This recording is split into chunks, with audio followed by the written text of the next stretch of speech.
Iran ने बमबारी कर डाली है। जब आप सो रहे थे भारतीय वक्त के मुताबिक लगभग रात 3 और 4 के बीच ये खबर आती है।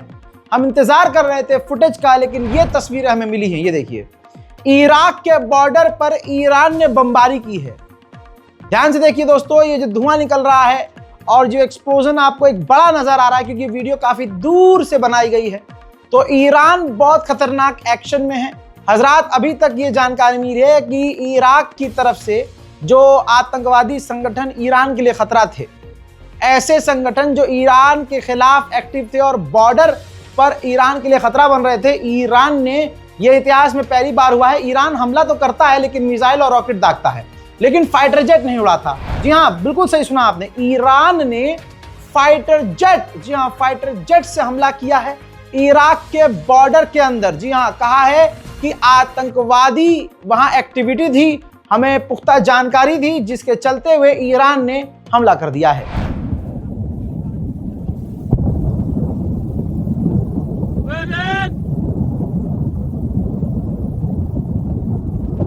हजरात, जाहिर सी बात है इसके बाद इराक नाराज होगा।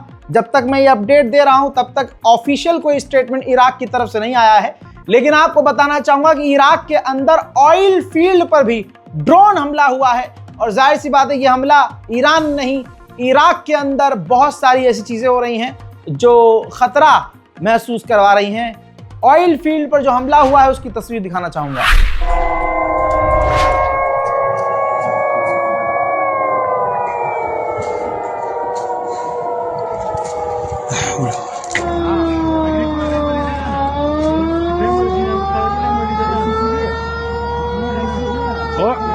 ये दोस्तों ब्रेकिंग न्यूज है, सुबह ही सुबह आपको दे रहा हूं। साथ में ईरान की बात अगर मैं कर रहा हूं तो आपको और भी एडिशनल जानकारी दे दूं। ऑस्ट्रेलिया ने ईरान की IRGC को आतंकी लिस्ट में डाल दिया है।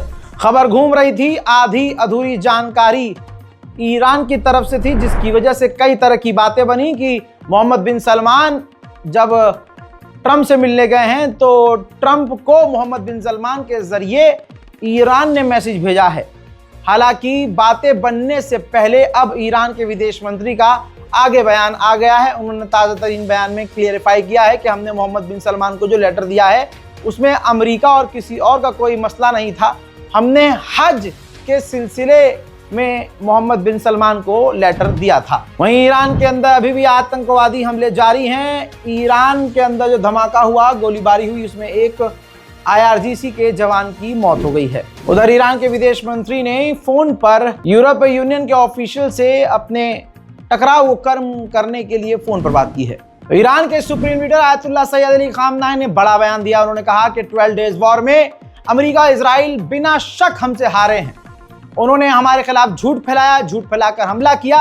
हमला करने के बावजूद वो हमसे कुछ हासिल न कर पाए। 12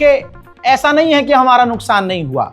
12 डेज वॉर में हमारा भी नुकसान हुआ, लेकिन हमला करने वाले का मटेरियल नुकसान ज्यादा हुआ, उनका नुकसान बहुत ज्यादा हुआ।